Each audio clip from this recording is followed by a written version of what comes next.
Now that we have spent some extensive time away from Wano, I think it is finally time to revisit that beautiful place because, man, do I have some things to talk about regarding Zoro. Unlike a lot of people, I do not expect certain arcs to be this character's arc. Like, I did not expect Wano to be Zoro's arc. I did not expect Egghead to be Frankie's arc. I do not expect Elbaf to be Usopp's arc. I expect these characters to get certain moments in a certain spotlight or highlight because of the nature of the island and how it relates to that character. So there are some things that we got in Wano that did satisfy my Zoro needs. But there are other things that to this day I cannot stomach. Before we get into it, thank you if you made it this far at all. But if you enjoyed the video, make sure to like, hit that subscribe button if you want to tap in with the future content, hit that post notification bell if you want to be notified of said future content. Now let's get into the video. Now there is a few things I wanted from Wano. I wanted us to get some acknowledgement of Ryuma and Zoro having Shusui. I wanted Zoro to get a one-on-one fight, and because it had been forever since we seen that man get a one-on-one fight. I want to say it was Eni's lobby? Let me know if I'm wrong. I mean, I don't really count the Pika fight because Zoro didn't really get pushed in, at least in my eyes, like the way he got pushed with Kaku and Daz Bones and King. I did not see that from the Pika fight. It was mostly just Zoro needing to be able to cut Pika, and then he got the help to do that. Boom, it was over. Pika was not that much of a problem. That's what I wanted, just baseline. And then as we progressed, we got some more, wants and theories about Zoro. It was so good to see him after so long. His intro was dope as hell. But the main thing is Luffy got the Nidai Kitetsu, and that just got us some more sword hype of like named blades and graded blades, because that is not emphasized in the story nearly enough. We get a lot of information in Viver cards or SBSs about sword names and what grade they are. The swordsman stuff for Zoro, I feel like has not been emphasized as much as I want it, or as much as like big Zoro fans want it, and especially the Zoro stans, because Zoro has a lack of 1v1 fights. There's a lack of anyone else wanting to be the strongest swordsman. So at least Oda is still giving us some swordsman content from the SBSs and all that, I guess. I mean, if we're just gonna get the crumbs, I'll take them, but I'm not happy about it. I thought that Zoro was gonna get the Nidai Kitetsu to replace the Sandai Kitetsu. That did not happen, but that was kind of something I expected. I was like, oh shoot, like Zoro's gonna get a new sword, okay, because it had been forever since Zoro got a new sword, so I was excited about that. The next main part of Zoro's story in Wano is when Yukimaru takes Shusui, and that leads to Zoro fighting Killer, meeting Hiyori. But the Hiyori is the important part because that leads to Zoro getting Enma. As a huge Shusui fan, I was like, damn, Zoro's really giving up Shusui. And when Zoro said, okay, cool, as long as I'm getting a replacement, and if you take Shusui from me, then you got to take me to Ryuma's grave. I don't think you guys understand how badly I wanted to see Zoro visit Ryuma's grave. That is one of my biggest disappointments coming out of Wano. I don't know why Oda did us like that. When we were getting all those leisure chapters after the battle, I expected to get some kind of moment of Zoro visiting Ryuma's grave. Now, it could 1000% be seen in a flashback later on, because we know how Zoro likes to have his flashbacks mid-fight, but I'm still going to be upset we did not get to see it. Like, you can't tell me that's not a fumble on Oda's part. I'm sorry.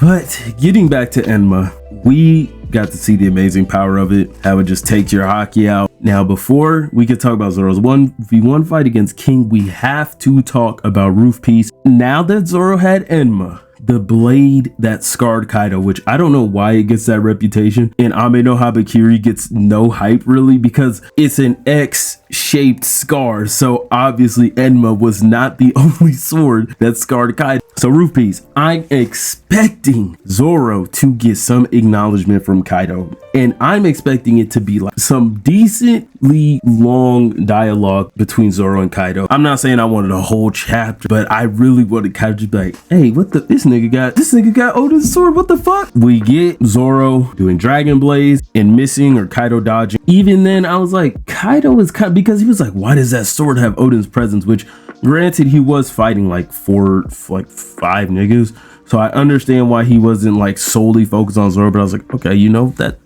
wasn't exactly what I wanted, but you know, he hasn't even touched Kaido yet, so it's whatever. Then we get Zoro using the dragon twisters, cut Kaido. I was like, okay, now we're getting somewhere. And then this motherfucker blocked ocean sovereignty, even if it was for a second. It is so fucking impressive that Zoro blocked ocean sovereignty. Then in the same chapter that we see Luffy use advanced King's Haki, we finally get confirmation that Zoro has King's Haki because he used Ashura, which we had not seen in a minute, against Kaido. Now, it's a good moment.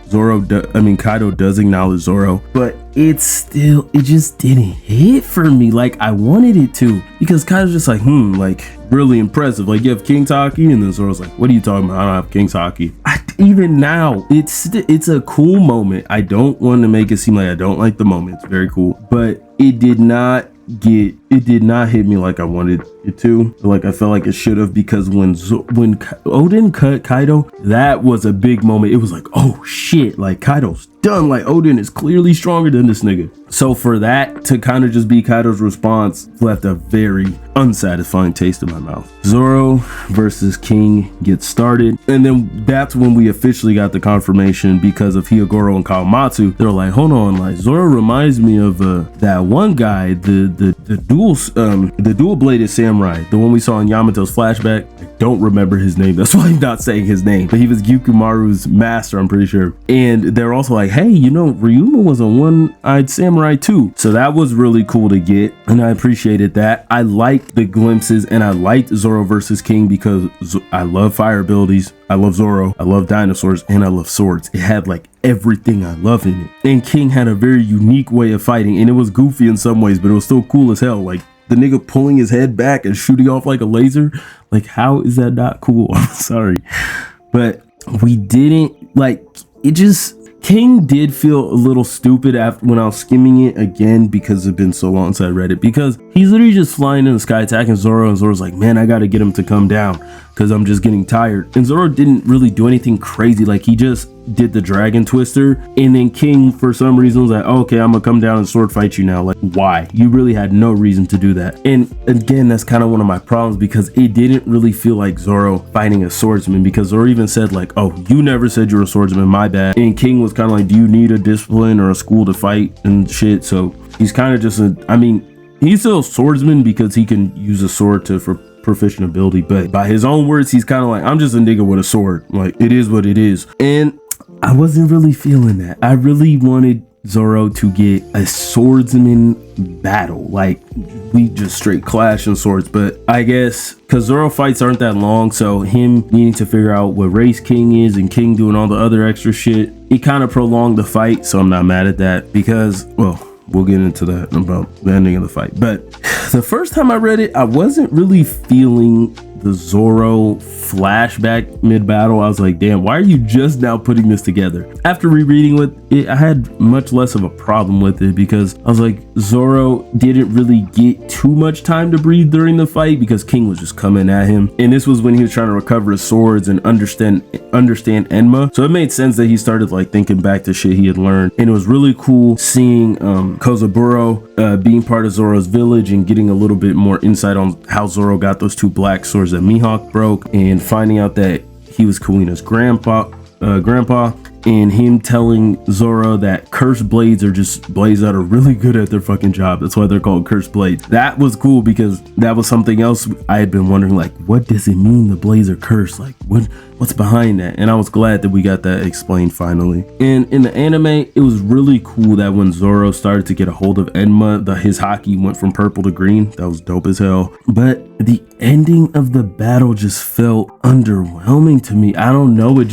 I don't know. I don't know why it's underwhelming to me, because I liked everything building up to it, like the chapter before when Zoro gets control of Enma and he's like, I still have a promise to keep to my captain and my best friend. Then we go into the last chapter and Zoro using the King of Hell and becoming the King of Hell. That was dope. That was really fucking cool. The 103 Mercies was cool, but I don't know. I feel like it was just the way King lost. It was, I guess, because King, I like King. but I don't know, he just didn't feel that interesting to me, even though he has so much interesting shit to him, like him being a Lunarian and his relationship to Kaido. I just didn't really feel that, and it's probably because he wasn't around too much earlier in the arc and we didn't get much from that. If we did and maybe got some more build up towards his feelings of wanting to fight Zoro, feeling about Zoro or something, maybe I'd have felt better. But I don't know, it just felt very underwhelming of him just getting cut down like that. But overall, after rereading it, I did like a lot fight more. My main disappointments were with how the fight ended and with Zoro not visiting Ryuma's grave. I feel like that, and just there not being enough emphasis on Zoro, you know, being, I feel like he should have kind of been like a figure to the samurai. Like Luffy took that roll up, which makes sense because Luffy's Nika, he's joined by all that, so of course wherever he goes he's gonna fill that role. But damn, man, like Zoro was talking all this shit about, oh, don't worry Luffy, I'm round up the samurai, but it turned out to be like those Kaido killing weapons that Frankie was talking about. We never got the Kaido killing weapons. Zoro never rounded up any samurai, and the only time we got any kind of acknowledgement of the samurai looking at Zoro any type of way was from Hyogoro and Kawamatsu. I feel like that should have been something that was emphasized way more, and because of that, all that built up together led to me being very disappointed with how Zoro was handled in Wano. He had some very good moments, he had some highlights for sure, but overall there could have been so much more done with Zoro. But if you made it this far, thank you so much. Drop a like so YouTube knows you liked it. Hit that subscribe button if you want to tap into future content. Hit the post notification bell if you want to be notified of said future content. Let me know how you feel about Zoro and Wano. Are you disappointed or are you satisfied with what you got? Anyways, it's been boy Dougie D Fresh, and I'm out. Peace.